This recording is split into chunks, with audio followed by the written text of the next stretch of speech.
Olá, eu sou a Ilma, psicóloga, mestre em psicologia, e hoje eu estou com um convidado aqui muito especial, Dr. Murilo, residente em psiquiatria.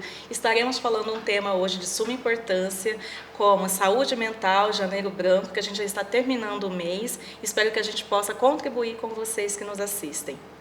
E eu gostaria que o Dr. Murilo agora se apresentasse. Muito obrigado pelo convite, é um prazer estar aqui hoje.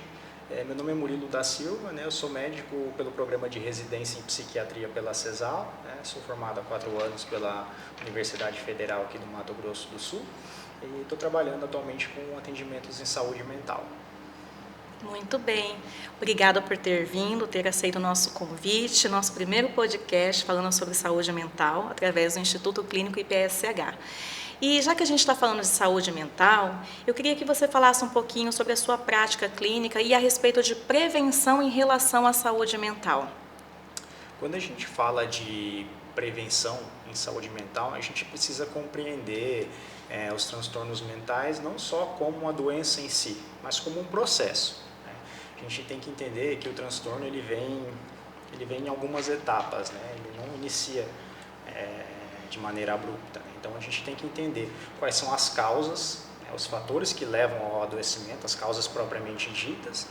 Temos que levar em conta também os fatores que contribuem para o adoecimento e para a gravidade desse adoecimento e a doença em si, com os sintomas, os circuitos ali que estão disfuncionais, a própria disfuncionalidade, o sofrimento psíquico. Então, quando a gente fala das causas, a gente tem que lembrar dos aspectos assim ligados ao próprio indivíduo, como a ausência de hábitos de vida saudáveis, a ausência de uma alimentação saudável, a ausência de uma boa higiene de sono, aquele paciente que não cultiva bons hábitos de sono, a ausência de exercícios físicos, também a ausência de exames periódicos para checagem do estado geral de saúde. Tem também alguns fatores como o uso de substância psicoativa, como aquelas substâncias que a gente sabe que atuam no sistema nervoso central, uso de drogas lícitas ou ilícitas, Nessas lícitas aí entra a cafeína e o tereré que muita gente esquece. Existem outros fatores ligados ao próprio indivíduo, como a ausência de habilidade de enfrentamento, aquele indivíduo que não sabe se posicionar de forma assertiva no ambiente de trabalho, que é intoxicado pelo ambiente familiar, por esse ambiente laboral. E também existe a ausência de gerenciamento de estresse, aquele paciente, aquela pessoa que não consegue lidar com o estresse. Isso por si só é uma causa. A gente tem que levar também os aspectos genéticos, Tem gente que tem predisposição genética, que é um fator de risco para doenças mentais. Também nós temos a parte ambiental, que entram nessas causas de adoecimento, que são ambientes hostis, traumas em fases muito precoces na vida, estresse agudo, estresse crônico principalmente, a ausência de suporte familiar adequado e também ambientes muito hostis. Esses são os fatores ambientais. A ausência de exposição solar adequada também é um fator de risco bem importante, bem documentado. E nós temos também que levar em conta, nesse aspecto ainda, os fatores ambientais, que podem atuar como causas também. Nós temos que levar em conta não só esses fatores ambientais, mas a parte de... Como que eu posso colocar assim? Além da parte genética, os fatores que contribuem, na verdade, para o adoecimento, como as carências de vitamina B12, vitamina D, doenças da tireoide, como o hipotireoidismo, o hipertireoidismo, também quadros de anemia, não são todas as doenças, mas são as mais prevalentes, assim, que atuam nessa parte de fatores que podem piorar a doença, aumentar o risco dela ficar mais grave ou até mesmo ajudar com que ela surja, mas não como causa. E, além disso, a gente tem que levar em conta a doença em si, que seriam daí os sintomas que a gente vai ter, a disfuncionalidade, o sofrimento psíquico, tudo aquilo que eu havia dito anteriormente. Então, se a gente levar tudo isso em conta, a gente consegue falar em prevenção, que a prevenção nada mais é do que cultivar todos esses hábitos, todas essas habilidades. E também o próprio tratamento da doença é uma forma de prevenção. Quando eu trato uma depressão, eu estabilizo e às vezes eu fico um tempo a mais usando a medicação, justamente para prevenir novos episódios. Então o próprio tratamento é uma forma de prevenção. Então prevenção e saúde mental são todas essas questões que envolvendo todas essas etapas, não só a doença em si. Sim, muito bem. Eu percebo também na prática clínica, doutor Murilo, uma dificuldade de adesão ao tratamento medicamentoso. Por exemplo, eu percebo queixas, eu estava tomando remédio e ele teve um efeito colateral e eu parei por conta própria. Isso é bem recorrente. Eu não gostei da medicação, tomei por 15 dias e parei. Essa é uma situação que eu percebo com bastante recorrência. E o segundo ponto, que algumas pesquisas trazem, a minha parte clínica também eu percebo dentro da minha área clínica, que é a dificuldade da prevenção em relação até mesmo de fazer check-ups, né? É uma das perguntas que eu faço quando eu recebo o paciente, há quanto tempo você fez um check-up? E quando a pessoa começa a parar para pensar em me responder, eu percebo que ela não faz há bastante tempo. Aí eu tento ajudá-la na resposta. Há mais de 6 meses? Ixi, Ilma, tem mais de 10 anos. Isso é bem recorrente dentro da minha prática clínica. A gente observa que a parte masculina tem maior dificuldade de prevenção. E já as mulheres, a gente percebe, até por questões mesmo, mais ginecologista e tudo mais, a mulher se previne mais. Você também percebe essa diferença entre gêneros na sua atuação clínica? Essa parte de gênero é bem marcante assim durante os atendimentos. A gente percebe que a maioria dos pacientes que vêm de demanda espontânea assim, são mulheres.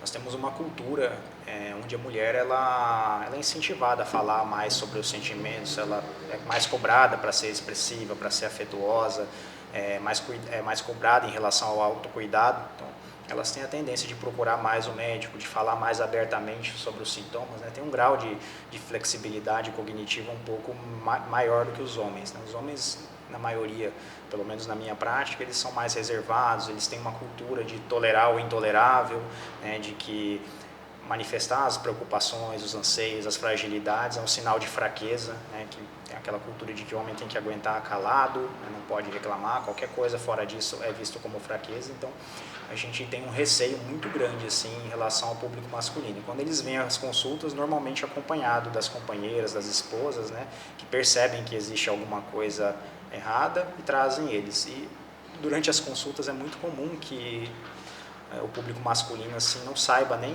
identificar quais são os sintomas, não sabe, está visivelmente ansioso, mas não sabe reconhecer o que está sentindo como ansiedade. Então a gente precisa trabalhar bastante nesse sentido. Mas a diferença entre gêneros é marcante.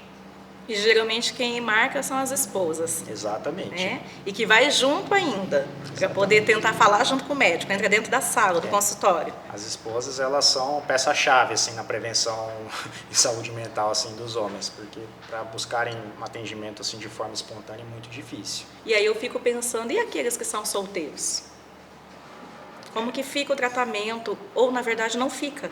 Geralmente a prevenção nesse subgrupo assim, é muito precária. Eles buscam atendimento quando os sintomas já estão cronificados ou quando já estão em níveis mais alarmantes, assim, quando já está com ideação suicida ou já está com sintoma físico, né? Já chegou na sintomatologia de ordem física importante, aí que eles procuram atendimento. Já as mulheres, elas procuram geralmente em estados mais iniciais da doença, um pouco mais fácil de trabalhar e melhorar o prognóstico. Então tem essa diferença sim. E quando a gente fala de saúde mental, eu também tenho percebido algo que até partilhei contigo, que é a respeito do diagnóstico tardio. A gente tem recebido nos consultórios muitas pessoas com diagnóstico tardio de TDAH, entre outros transtornos. E o que a gente percebe? Uma comorbidade em relação à ansiedade, depressão, fobias, né? E outros prejuízos que essa pessoa vem sofrendo ao longo da vida dela. O que você percebe em relação a esse diagnóstico tardio dentro da sua prática clínica hoje? Eu percebo que é muito comum, né? A gente pega pacientes assim, em idade adulta, já com sintomas um pouco mais abrandados pela evolução da doença em alguns casos, e fica muito difícil de fazer esse diagnóstico. Então é algo que, se fosse feito precocemente, a gente teria muito menos prejuízo, tanto na parte tanto na parte dos prejuízos sociais, prejuízo com o uso de substância, né, que é muito comum nesses pacientes, né, prejuízos acadêmicos, né, laborativos, financeiros, né, são pacientes que perdem muitas oportunidades por conta do transtorno. Então, o que acontece na prática é que esse tipo de conhecimento em relação ao diagnóstico, em relação à doença, ele é muito restrito a um subgrupo de subespecialistas, né? Um conhecimento que fica restrito aos psiquiatras infantis, ao neurologista infantil, ao neuropediatra, né? Que são especialidades que a gente não vê em abundância. Não é um conhecimento que nós vemos no clínico geral, que é o tipo de especialidade que vai acompanhar o paciente em boa parte da vida, que vai integrar o cuidado médico da família, muitas vezes, e vai integrar todo esse cuidado. Seria essa área que deveria hoje ter esse conhecimento, e não é uma coisa muito disseminada, então fica restrito a um subgrupo muito pequeno e os diagnósticos eles passam despercebidos, assim, a gente não tem um olhar de suspeita no início da vida. Geralmente são pacientes que são taxados como preguiçosos, como pacientes onde existe negligência familiar. Esse paciente precisa de disciplina, ele é mal criado, o TDAH não existe, isso é invenção para coitar a criança indisciplinada. Então, nisso a gente perde muito o diagnóstico. Sim, e como a gente está falando também de prevenção, agora você tocou num ponto que eu acho bem importante, familiar, né? Os familiares. A gente entende que quando nós estamos falando de saúde mental, uma das prevenções que a gente percebe é a rede de apoio. O que você me diria em relação à rede de apoio? Você acha que ela é fundamental? Quem seria a rede de apoio das pessoas, por exemplo? Uma rede de apoio pode ser tão simples quanto uma rede de amigos ou a parte familiar, a parte acadêmica, né, os coordenadores, psicopedagogos, né, na criança na idade escolar ou nas universidades, né, onde tem um serviço de psicopedagogia mais desenvolvido, mais atencioso. Então, assim, a rede de apoio ela pode vir de várias formas, né? E a gente vê que pessoas que ficam muito isoladas, né, pessoas mais solitárias, mais isoladas, mais retraídas, elas têm a tendência de avaliar as situações da vida, as dificuldades com critérios muito particulares, critérios subjetivos. Assim, elas avaliam as situações com, às vezes, muitas distorções cognitivas.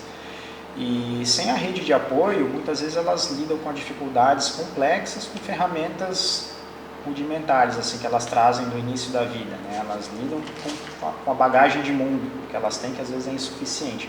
Então a rede de apoio atua nesse sentido, né? De pessoas de fora, mais experientes, mais capacitadas, ter um olhar diferenciado para essa pessoa, para ajudar ela com ferramentas mais complexas, ensinando elas novas ferramentas para que elas consigam lidar com as adversidades da vida, de uma forma que até então ela não estava conseguindo visualizar, né? Então a rede de apoio faz uma diferença absurda assim, para tratamento de transtornos mentais, para identificação de problemas antes que eles cronifiquem, né, antes que eles tomem proporções maiores, e até ajudar o paciente a reconhecer que existe um problema e que precisa ser tratado, como no caso da dependência química, né, que às vezes os pacientes não têm crítica em relação ao problema, ao vício, né, à adicção. Então, acho que a rede de apoio atua nesse sentido. Bacana. E agora a gente entra num outro ponto que eu acho bem crucial para a questão de prevenção em saúde mental, já que a gente é o nosso tema hoje, que é a respeito do autoconhecimento. Eu tenho uma técnica que eu aplico com os meus pacientes e ela trabalha muito essa questão, gosto e faço, não gosto e não faço, gosto e não faço, e não gosto e não faço. O que eu percebo? As pessoas não se conhecem, ou conhecem muito pouco de si. Nós estamos muito voltados para o outro e pouco autoconhecimento. Então, quando eu não sei o que eu estou sentindo, e às vezes eu não sei passar, inclusive para a minha própria rede de apoio, né, o que eu estou sentindo, às vezes a pessoa não vai conseguir me acolher da forma que eu gostaria, porque nem eu estou sabendo o que eu estou sentindo.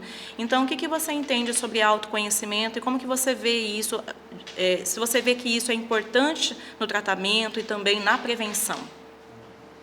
Eu gosto de pensar na seguinte forma: se eu não me conheço, não conheço as minhas virtudes, as minhas falhas, como então que eu posso reunir recurso psíquico pessoal para resolver um problema? Quando a gente olha a definição da Organização Mundial de Saúde, a própria saúde mental significa, né, um estado de bem-estar onde a pessoa consegue utilizar os atributos próprios para a resolução das dificuldades da vida. Então, se eu não conheço quais são os atributos que eu tenho, né, as minhas habilidades, então como que eu posso resgatar isso? Como que eu posso usar isso ao meu favor, se eu não tenho? Então, muitas vezes, assim, o paciente que não tem autoconhecimento, ele cai naquele sentimento de vazio crônico, naquele sentimento de desamparo, de desesperança, né, que coloca ele num estado de vulnerabilidade e disfuncionalidade muito importante, né? Então, a questão do autoconhecimento é crucial, né? E é um fator de risco relevante assim, para transtornos mentais. E concordo com você. Martin Seligman, ele é um precursor da psicologia positiva e ele atua muito trabalhando com as forças pessoais e virtudes pessoais de cada um. Eu acredito muito que nós temos recursos internos para superar as nossas adversidades, mas às vezes a gente tem que ser provocado, né, em relação a esse recurso. E ele traz 2 recursos que eu acho que são fundamentais, ele fala muito a respeito, né, dentro dessas forças existe o perdão e existe a espiritualidade. Por muito tempo nós ouvíamos falar assim, até mesmo por questões religiosas, que saúde mental não se liga com a religião, porque se você está com problema de depressão, ansiedade, é falta de Deus ou falta de oração.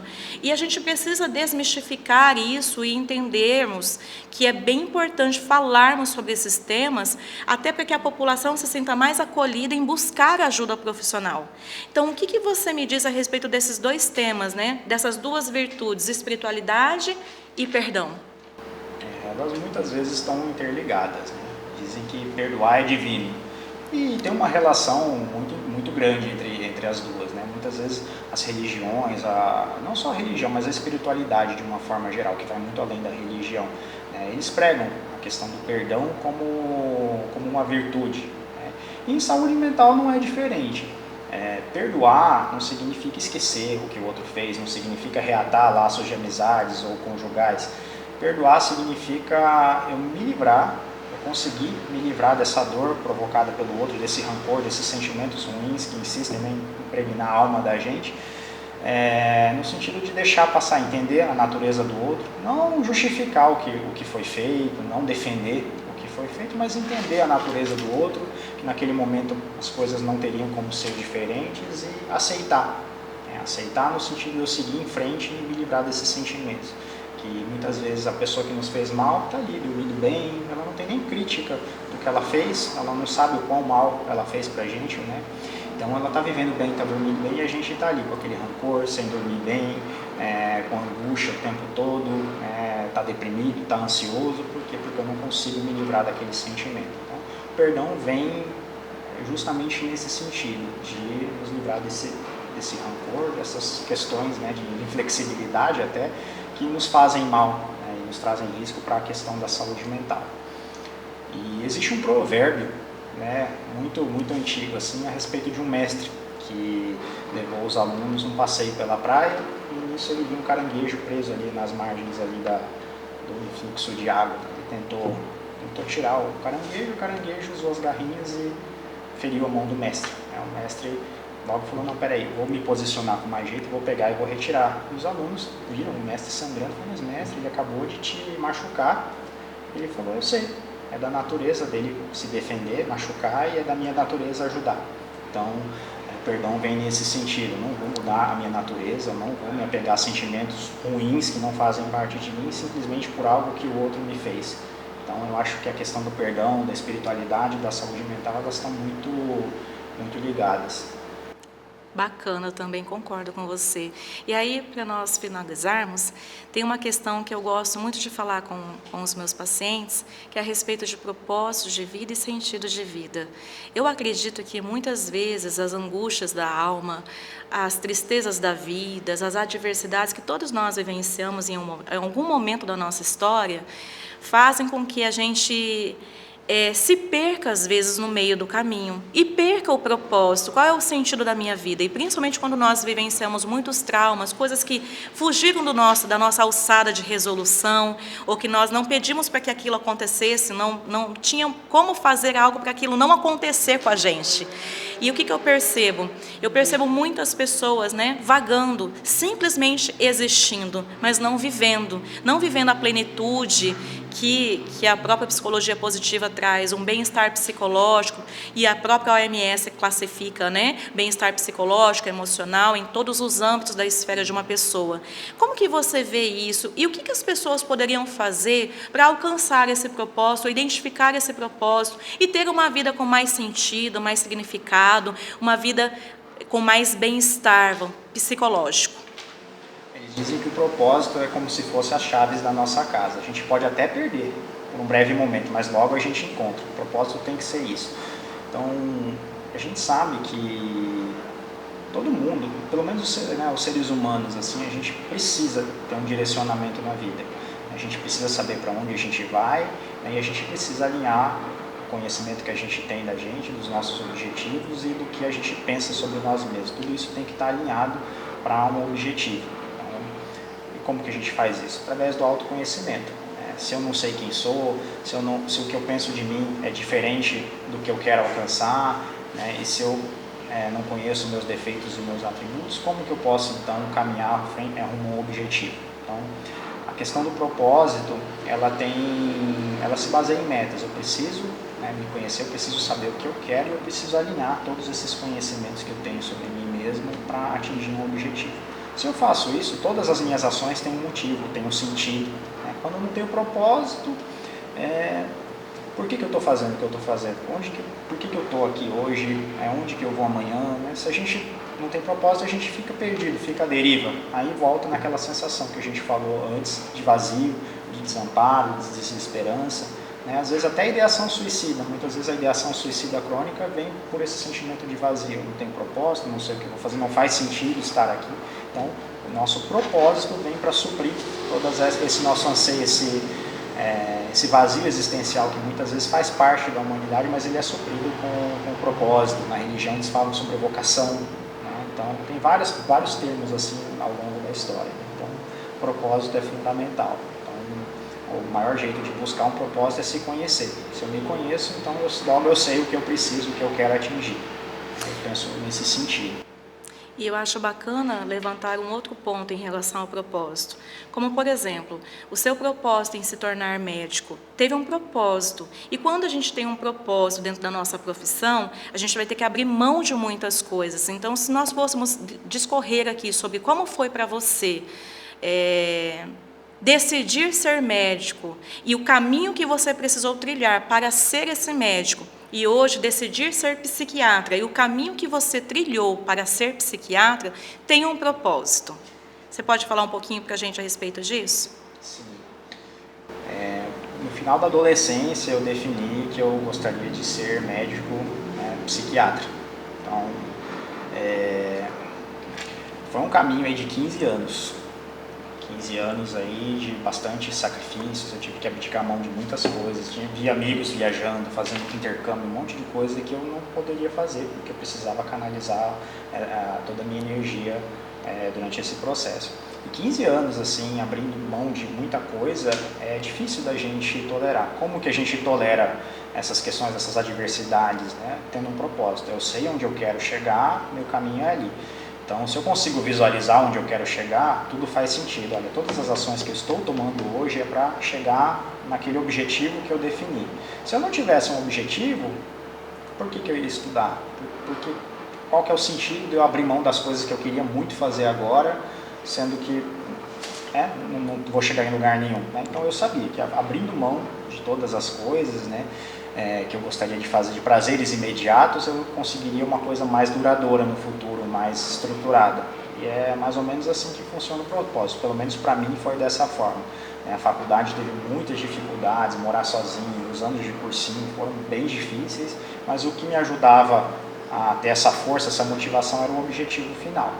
Eu sabia para onde eu estava indo, mesmo que fosse difícil. Pensei em desistir várias vezes, não vou mentir. Acho que todo mundo pensa em desistir em algum momento, mas é essa força que a gente move, né? O motivo que a gente fala, objetivo, motivação, motivo para eu fazer uma ação. Então foi isso que me guiou até essa fase da vida, ainda que não terminou, não é o objetivo final, mas é o ponto de partida para muita coisa agora. Sim, e aí para você que está nos assistindo agora, esse também é o propósito do nosso podcast, é o nosso primeiro episódio e a nossa intenção também é servir. Então, a minha intenção como psicóloga é poder trazer, desmistificar alguns temas, né, diante de vocês, trazer de uma certa forma uma simplicidade em assuntos complexos, para que a gente possa contribuir com a vida das pessoas. Então, acredito que nós temos uma missão, estamos aqui para servir, né, e que a gente pode sim, com a nossa prática clínica, com aquilo que nós temos de conhecimento, contribuir com a vida das pessoas. Eu agradeço a vocês que nos assistiram, compartilhe esse processo, divulgue para os amigos e até o nosso próximo episódio. Eu quero te agradecer, Dr. Murilo, por sua disponibilidade, por vir aqui, né, aceitar o convite de primeira mão. E sou muito grata, muito honrada, admiro muito o seu trabalho e você sabe disso. Tivemos uma live aí há dias atrás, né, há meses atrás, e foi um sucesso, as pessoas falaram, né, muitas coisas boas, né, por mensagens, e eu espero que essa parceria, ela seja não só aqui no Instituto, mas eu acredito que existem propósitos, né, na parceria e na comunhão que a gente conhece as pessoas. Todas as pessoas que a gente conhece no decorrer desta caminhada, tem um propósito. Então, sou muito grata por esse propósito que você aceitou junto com a gente, aí, essa grande missão, esse desafio. Muito obrigada. Eu que agradeço pela oportunidade de poder estar aqui e de poder ser útil também de alguma forma, né, para a disseminação de um pouquinho de informação sobre saúde mental. E para finalizarmos, segue a nossa página Instituto IPSH, lá vai ter a data dos próximos episódios. Muito obrigada. O meu Instagram é Dr. Murilo S. Alves, tá? E lá no meu canal eu vou estar falando sobre ansiedade, depressão, sobre aspectos das medicações, curiosidades, né? Psicoeducação. Tá? Então, se você tem mais interesse em saber sobre os transtornos, sobre as medicações, sobre os efeitos colaterais, né? É só seguir lá.